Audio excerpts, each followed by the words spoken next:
I am reading from a book by FERRINI called Love Without Conditions. And I'm going to read at first the introduction. And let me tell you that this is in first person, Jesus speaking through Paul. And the words are very beautiful. Introduction.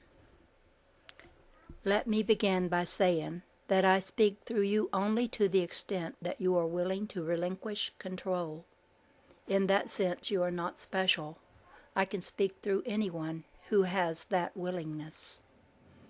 What you hear has a great deal to do with what is already present in your mind. Each person who opens to my voice will hear it according to his own perceptions and preconceptions. That is inevitable. The desire to communicate with me is essential to opening the door to my presence. I will not force myself upon anyone. The relationship with me is voluntary and must be initiated by each person when he is ready. I am as close to you as you would have me be.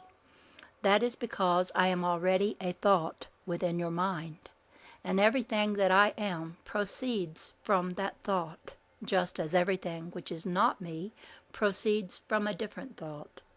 This you must learn through experience. Some claim that I speak through them, yet they are listening to a different voice. My voice never condemns nor makes fearful. My intention is to bless everyone.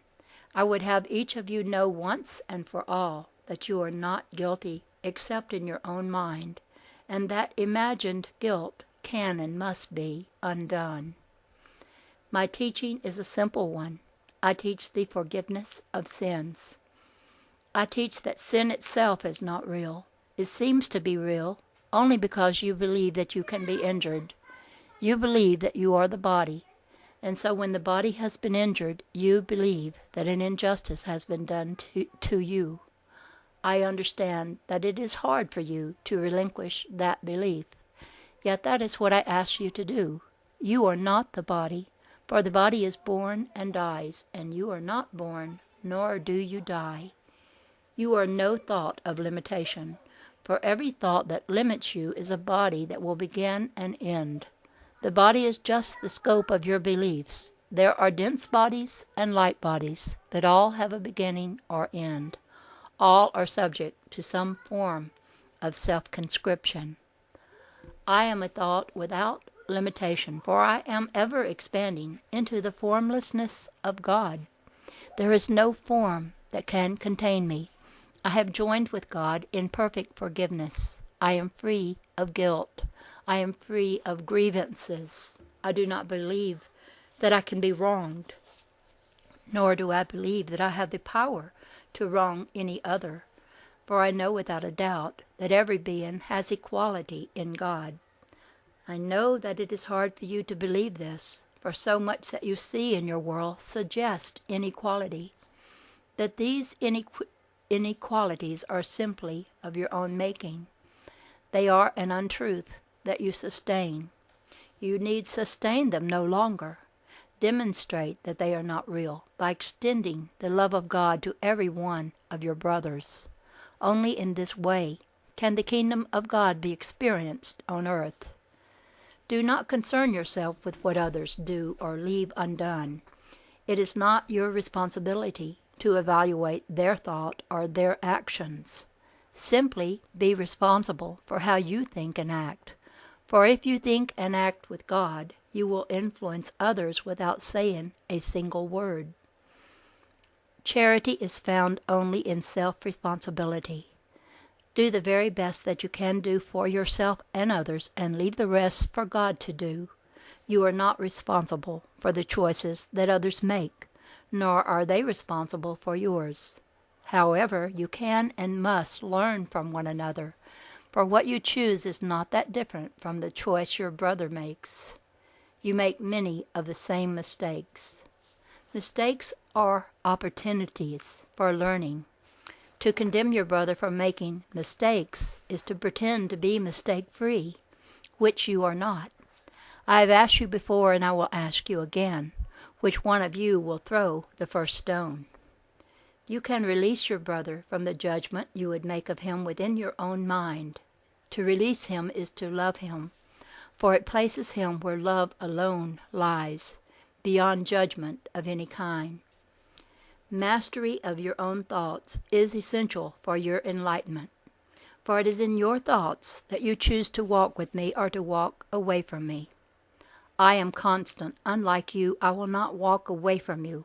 I will stand always at your side, waiting for you to acknowledge me. If you would be like me, you must learn to think like me.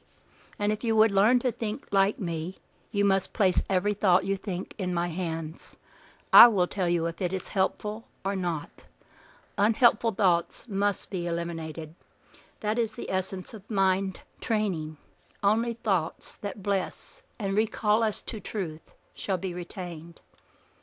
My teaching has been and will continue to be distorted because it threatens every thought which is false, and so threatened false thoughts take hold of the teaching and seek to mold it to fit their ends. It does not take long before the words attributed to me are the opposite of the ones that I have said. This is why I ask you to be vigilant. Do not resist this distortion, attack it, or seek to discredit it, for that will just make it stronger. But be clear in your own mind and reject the false for the sake of truth. A single false ideal can bring the mind that thinks it to despair, but a single true thought restores the kingdom. Therefore, choose your thoughts wisely, and if you are uncertain what to think, bring your dilemma to me. Surrendering to me is unlike any act of surrender you can know in the world, for the world would use your surrender harshly to control you. But I would use it gently to release you from falsehood and give you back your true self. Those who do my work empower you to love and affirm yourself as you are right now. Those who work against me find many faults with you which they would fix.